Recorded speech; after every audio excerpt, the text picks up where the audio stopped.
godinama se pričalo da je tadašnjoj štampi bilo zabranjeno da piše uslovima u domu zato što su deca pod zaštitom Johna Frottingama i ovih dama imala mnogo bolje uslove za život nego njihovi vršnjaci u drugim ustanovama.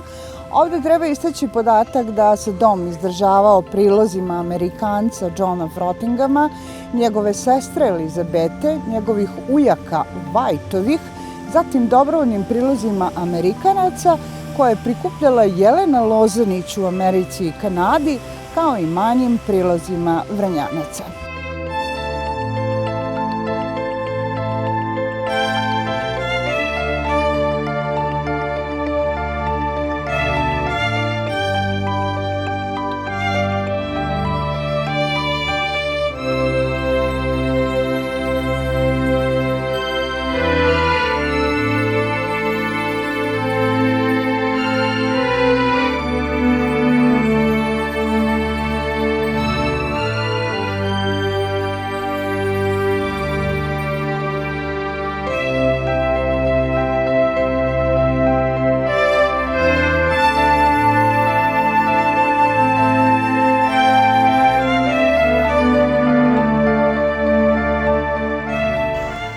Ovo je jedna od zgrada koju su podigli John Frottingham i njegova sestra Elizabeth za potrebe Amerikanskog vaspitnog doma za srpsku ratnu siročad.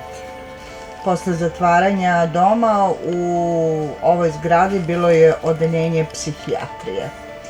Ovo je John Frottingham.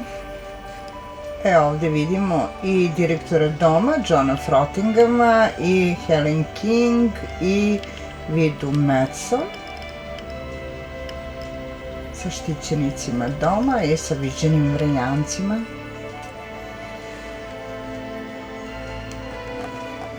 Ovde vidimo fotografiju kralj Aleksandar i kraljica Marija prilikom posete domu 1927. A ona jeste prilično stara i pomalo mutna, a ovde imamo, ovo je zanimljiva fotografija, ovde su mladići kao proslavljaju u Amerikanskom vaspitnom domu za srpsku ratnu siročad Božić 1933. godine.